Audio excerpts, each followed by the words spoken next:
It's 90 days to election 2020. Good afternoon and welcome to the Midday News.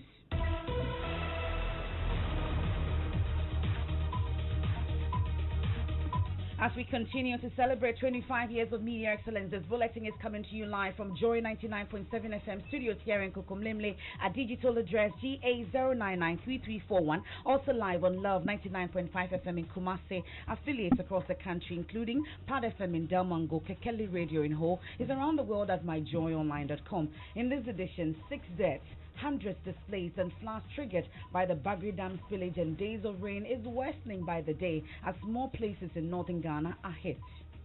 Several communities in the district have been cut off. In fact, we saw footage of people trying to swim across to their villages. The road network in that particular district hasn't worked. Government is asking persons in affected communities to move to higher grounds as it prepares to permanently deal with what has now become an annual humanitarian situation. We are doing what we call sensitization programs so that people move from harm's way. But NADMO and all the stakeholders are doing serious business to educate the people in the area. We're taking live to the affected communities, more freebies and a pledge to aggressively develop Ghana. But how will the NDC deliver on its many pledges captured in its campaign blueprint, codenamed the People's Manifesto? I know it's not going to be easy because we are looking at the numbers. We know we're going to inherit a very tattered economy. We'll hear from the NDC Manifesto team, government and ordinary Ghanaians on whether there is reason to be hopeful that all these are achievable. We have a track record of being able to deliver a lot, even relatively smaller results. 8 years, they never did. And today, he turns around to say that we will make primary health care free.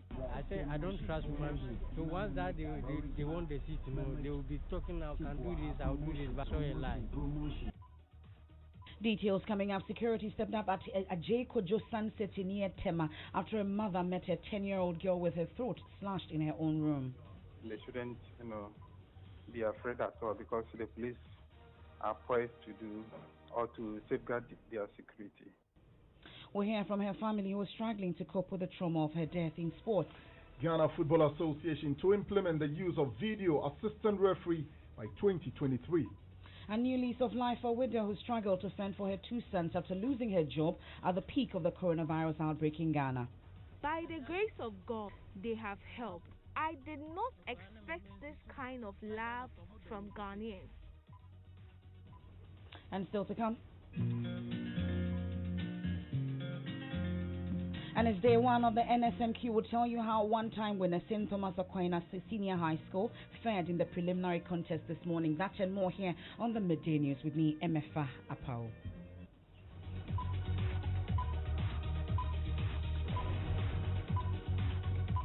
Thanks for your company. Let's settle for the details now. Government is asking residents in communities in Northeast and the Upper East regions, the devastated floods, to move to higher grounds as it finds solution to what has become an annual problem. 6 persons have so far been killed and hundreds displaced following the spillage of the Bagri Dam by the authorities in Burkina Faso last week.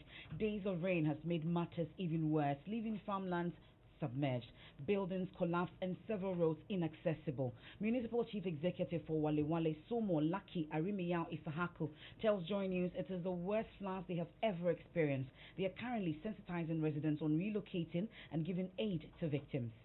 You could see that almost all the farmlands have been submerged. I went there with the NADMO directors for us to see how best we could be of help.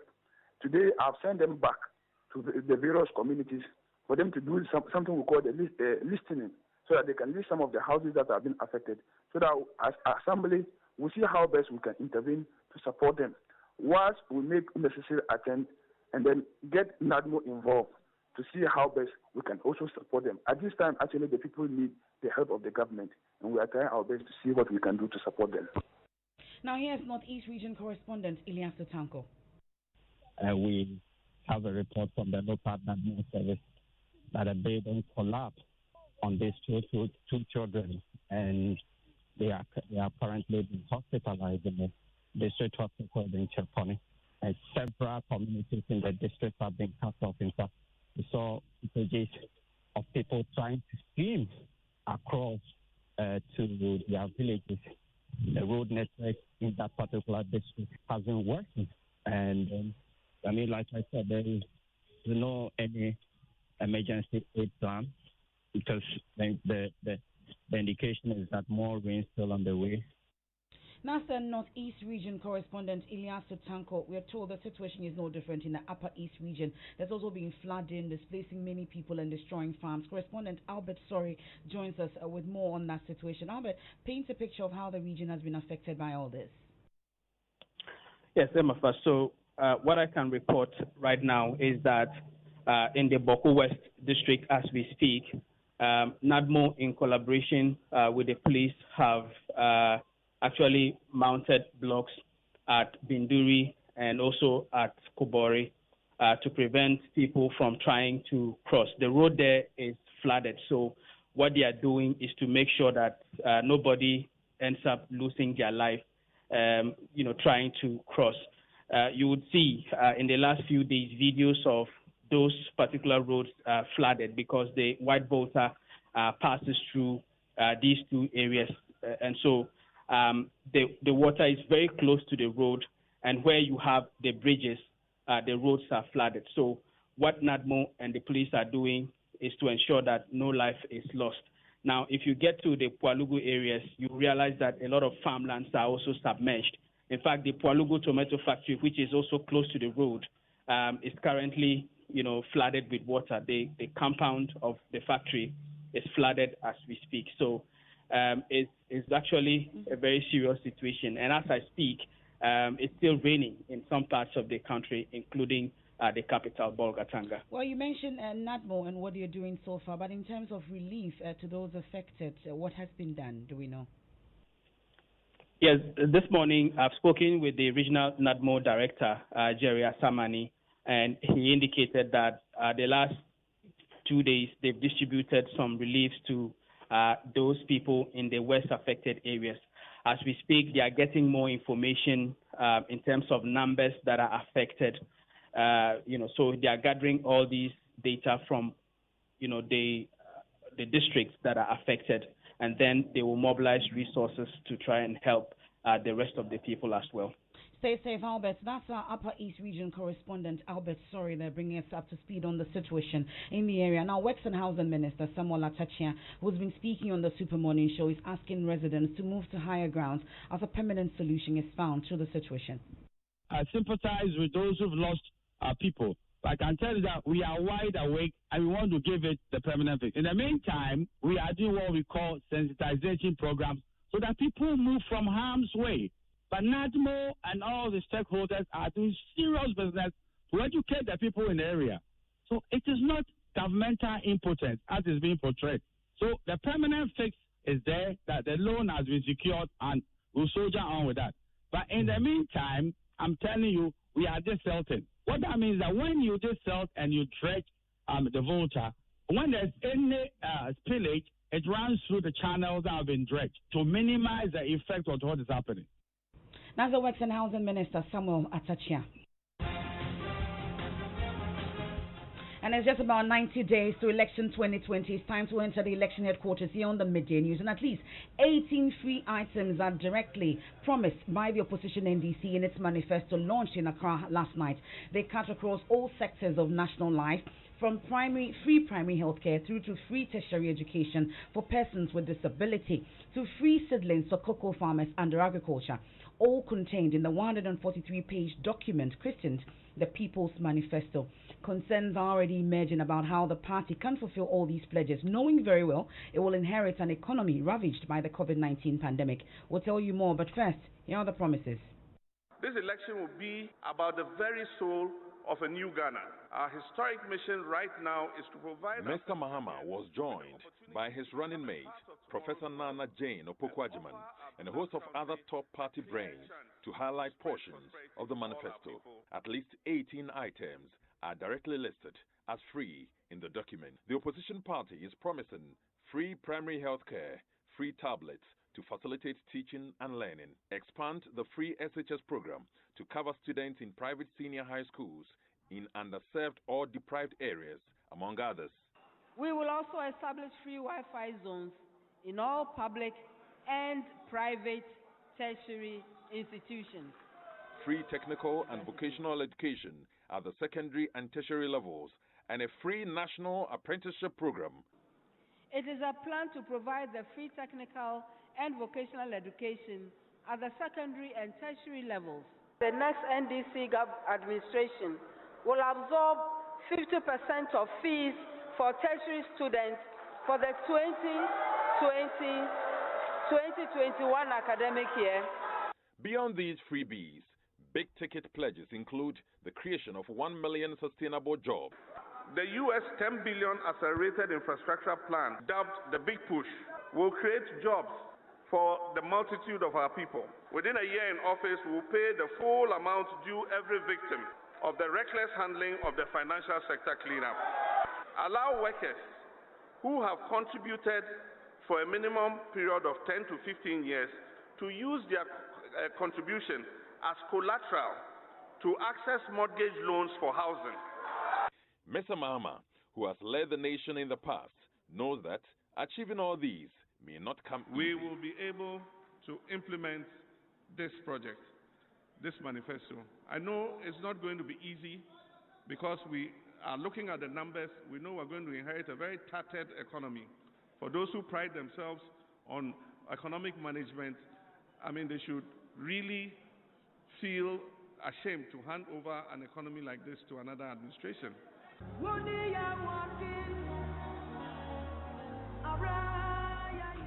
Now, how will these pledges be financed? Fifi Kwete is spokesperson on the finance committee of the party's manifesto. He's been explaining. We have a track record of being able to deliver a lot even with relatively smaller resources. We've explained already that, for example, relating to the healthcare, we are looking at using oil resources to help. That's 1 out of 18. Absolutely, and that's major. Now, any government that intends to want to do the kind of development we have to do, you want to make sure you plug those massive loopholes. That's unfortunate that has been left very wide open for us to see the huge, what you call massive money that actually leak out of this. Now, government has meanwhile been reacting to the NDC's manifesto. Information Minister Kojo Nkrumah says Ghanaians should compare the track records of the presidential candidates of the NPP and NDC in choosing the right manifesto. He explains the NDC failed to deliver on key promises when it had power. In looking at the credibility of the promises they are making, one ought to first look at their track record when they were in office and their position on some of the matters they are speaking to today. And it will help anybody who wants to do an analysis understand whether or not you can take any of these promises as credible. So, for example, if you have a leader who, when he was president or before he became, let's say, vice president, promised as part of his party's manifesto that they would bring a one-time health or one-time premium for health insurance. And for 8 years, they never did it. And today he turns around to say that he will make primary health care free. Does it sound to anybody like a credible promise? Now, the Information Minister Kojo Nkrumah now been seeking some of your views. You've been telling us what you think about this new policy document. With the promises they can promise, but it's left with the fulfilling. We just hope when they come in power, they wouldn't forget what they told us. So we wish when they come in power, they will do it for us. As for me, I'm not voting anybody, and I'm not voting anybody else. Who the best person should be. I want definitely say that NDC government was very, very, very greedy. Yeah, free laptops to teachers and to. As for that one, it's lie. They only do himself. They was very, very greedy. I say I don't trust human beings. So once that they want the seat, they will be talking now, can do this, I'll do this, but they want to show a lie. Some of your views on the People's Manifesto. We'll stay on the campaign show a while longer because President Akufo-Addo is beginning a 2-day working visit to the Bono East region. Correspondent Anas Sabit joins us from the region with an update. Has the President arrived, Anas? The President is yet to arrive here in the Bono East region. Currently, we are in the Sine East district where the President will have a whistle stop at the palace of the Basamahene. So as it stands, we are waiting the arrival of the President. And whilst there, what is he expected to do? And I'm sure you've been interacting with residents ahead of that arrival. What have they been telling you? Exactly. Today he is expected to have a deba of chiefs and people of Kejaji in the Sine East region. After that particular session, he will depart from Kejaji to Atebubu, and on the way he will have a stop to commission one of the one district warehouse projects at Kwame Danso. And from there, the biggest project for the day would have to be the commissioning of the short cutting of the construction of the Atebubu Kwame Danso Kwajukrum road, which has been in most budgets since the Fourth Republic. And in fact, from there, we'll have another stop, which will be an inspection of the Amantin Agro Processing Factory, which is also under government's one district, one factory project. That's our Bono East correspondent Anas Sabit there. He'll be following the president on that tour as he begins a 2-day working visit to the region.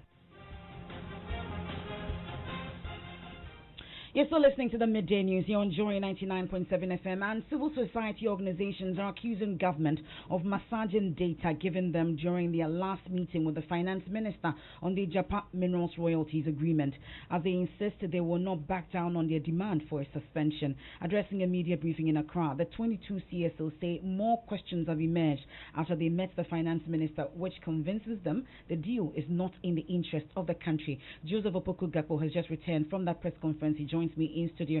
So, Joseph, what specific data does the CSO say doesn't add up? They make the point that when they were at the finance ministry, there was a presentation that was done to them, and eventually they demanded for copies of the slides as far as the presentations are concerned. When they checked the slides that were sent to them, they realized that there were specific areas of interest that they had really wanted to interrogate. Those specific slides were actually missing as far as the eventual slides that went to them are concerned. They're also pointing out that when they asked for details on government's expected revenue from the various mineral resources, and particularly over the last few years, for example, how much Ghana is earning from gold royalties, they make the point that they were giving half-year data for 2019 instead of the full-year data. And for the CSOs, they are standing by their grounds that they will not back the Ajapa deal, and they're insisting on its suspension. Dr. Steve Mantiao led the media briefing. It is not enough for the Minister of Finance or the government to ask citizens to trust their sincerity and their expertise. It would not be right for them to try to bulldoze through a controversial transaction such as this, and about which genuine questions have been raised by experts as well as by ordinary Ghanaians. We are therefore reiterating our call to the government to suspend implementation of this transaction pending a national dialogue on options available to optimize Ghana's mineral royalties. Thank you for your time and attention. Now, Joseph, they also say that there are still outstanding questions they want clarity to. Tell us about them. 5 of them. They're asking how did government value the royalties at the $1 billion. They're asking what other investment options were considered before settling on the sale of 49% stake in Ajapa. They're asking why Ghana is patronizing a tax haven when internationally countries are pushing against companies hiding in tax havens. They're also asking is in considering Ajapa, what becomes of government's manifesto promise to increase the royalty share to mining communities and all. And they're also asking why is government exempting Ajapa when it comes to the payment of taxes? Steve Mantiao thinks that's not in the interest of the nation. Well, we'll get more on our subsequent editions. Thank you very much, Joseph. And they still stand by the fact that the Ajapa royalty should be suspended. Well, they're insisting on that. They say they are not backing it, and they think that it will not be in the interest of the country. They say they've not changed their position since their last media briefing. Okay, thank you very much, Joseph. Now we'll move on to some other stories. Now, Sherman Police says he has stepped up security at Ajay Kojo and adjoining communities following the killing of a 10-year-old girl in the area over the weekend. The deceased, Nyamnyo Nati's mother, found her dead on Friday night in a pool of blood. She's suspected to have bled to death from a slit in her throat and cuts to other parts of her body at home in Ajay Kojo, Sun City. Before we hear from the police, here's a report describing reactions of her mother and neighbors over the incident.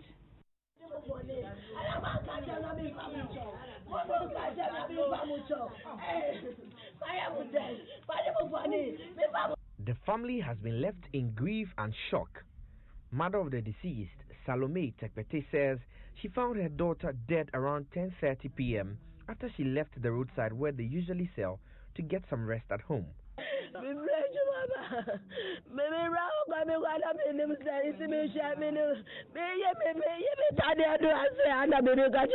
I came from work and found my daughter murdered in cold blood.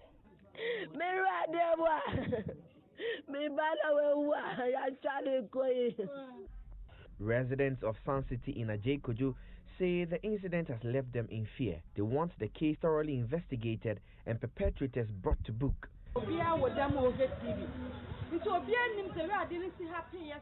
We heard the child's mother screaming when she came back from work. She entered the room and saw the little girl's throat slashed. It appears she was also stabbed with a knife. Police should kindly investigate the matter.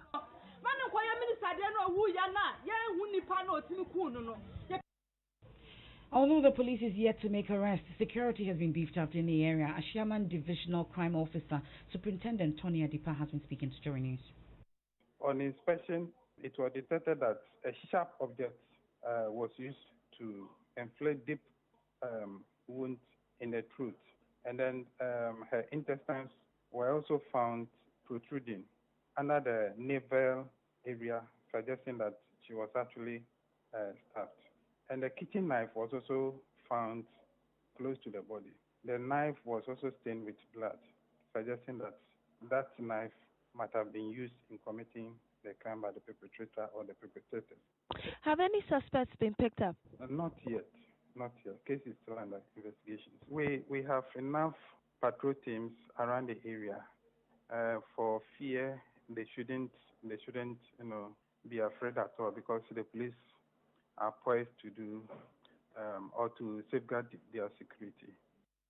That's the Ashiaman Divisional Crime Officer Superintendent Tony Adipa.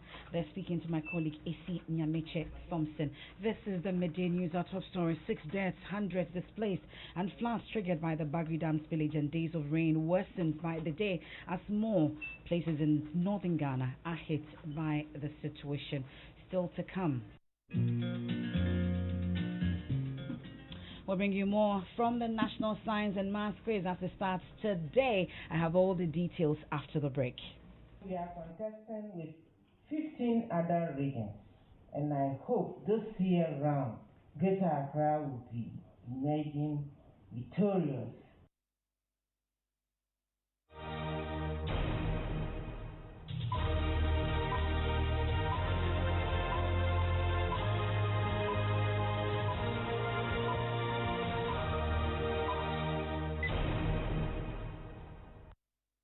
Thanks for staying with us here on the Midday News. Let's do sports with Hans Mensando. Welcome. Thank you, Emefa. Ghana Football Association will implement the use of video assistant referee by 2023. That's according to the FA's referees manager, Alex Corty. The GFA will embark on a digitization drive to enhance its operations. Mr. Corty said the implementation of the VAR is required by FIFA and will be included in the club licensing requirements. VAR is coming to Ghana. VAR will come to Ghana. CAF and FIFA organized an online course for selected instructors in Africa. In fact, we were about 68, 2 from Ghana, Emanuela Aglago, and then myself. FIFA is saying that the next 3 years, VAR must go to all member associations. And so member associations must begin to accept this concept and let it become part of our football. So in the project planning, there are a lot of requirements that FIFA would demand from us. It is just in line with the club licensing, and so there's nothing much to fear. So that is the Ghana Football Association's referee manager, Alex Corte. And if you're a Hartlepool fan, well, your old team bus, the Phobia Bird, is retired. It's making way for a brand new bus, and it's been well branded, and that has also been launched today. So new bus for Accra Hartlepool. Hopefully it matches the performance on the field. That's your sport. Thank you very much, Hans Mensa Ando. And it's International Literacy Day today. And my colleague Faustina Safo has been monitoring a program that's been put together by Standard Chartered Bank. And she joins us on the line with more on this. Faustina, what have we missed so far?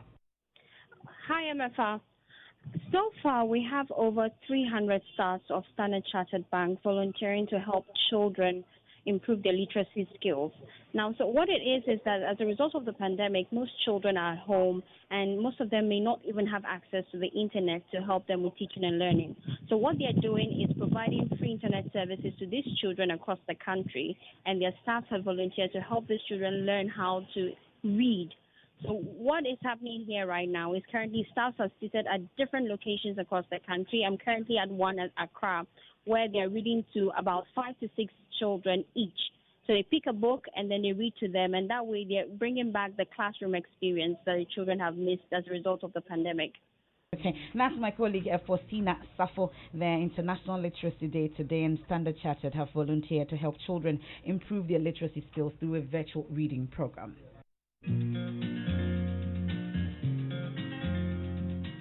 And it's time for the National Science and Maths Quiz, and we've been waiting for this day. And one-time winners of the competition, St. Thomas Aquinas Senior High School, has qualified to the 1/8 stage of the 2020 competition. The contestants from the cantonment-based school proved to be too strong for their opponents, St. Mary's Senior High Schools and Ganacha Senior High School. We'll hear more from that competition.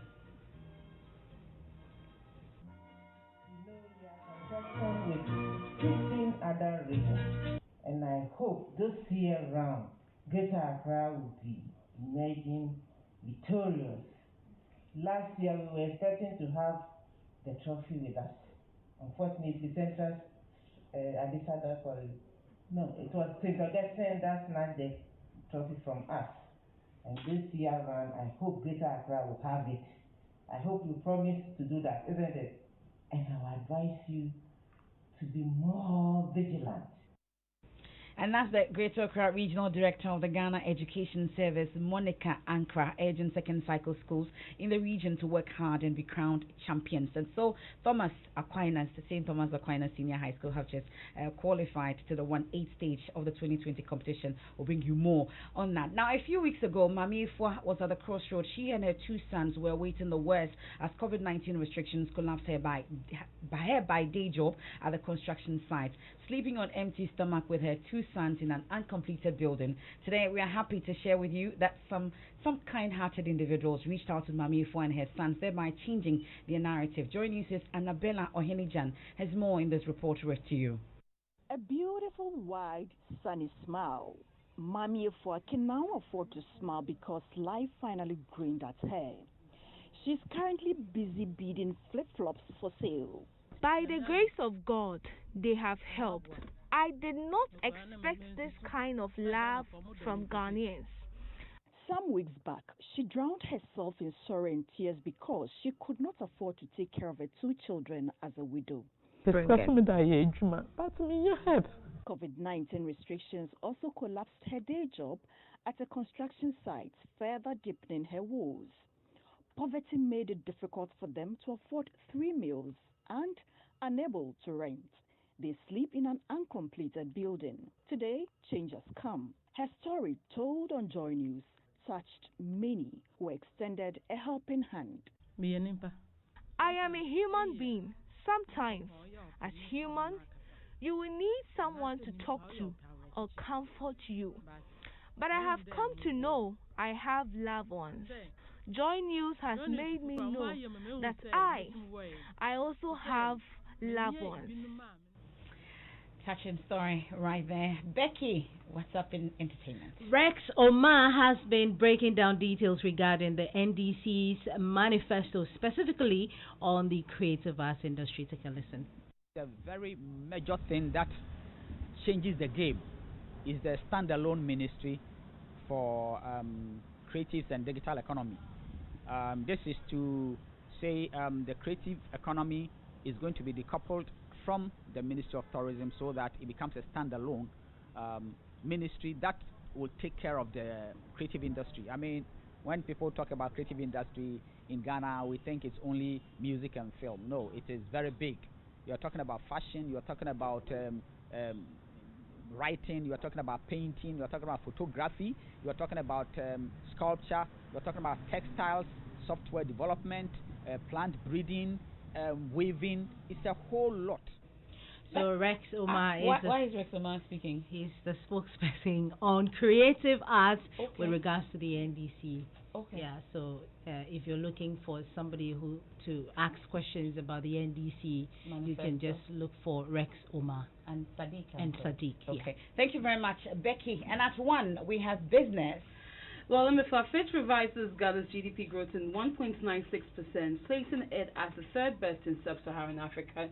We'll give you all the details at 1 p.m. Thank you very much, Amelia. And Arrival Live is brought to you by Toyota Ghana, Bedrock Insurance and Logistics Movers. Infants and children under the age of 12 should travel in the back seat of a vehicle and should be buckled up, either in a car seat, booster seat, or use the car's seat belt, depending on the age and weight of the child. That's it for the Midday News. You're on Joy 99.7 FM. I am Emefa Apawu. After the break, timing is critical in every season. Join Pastor Mensel Tobon as he presents part 6 of the series. It's a new season. Living Word is up next.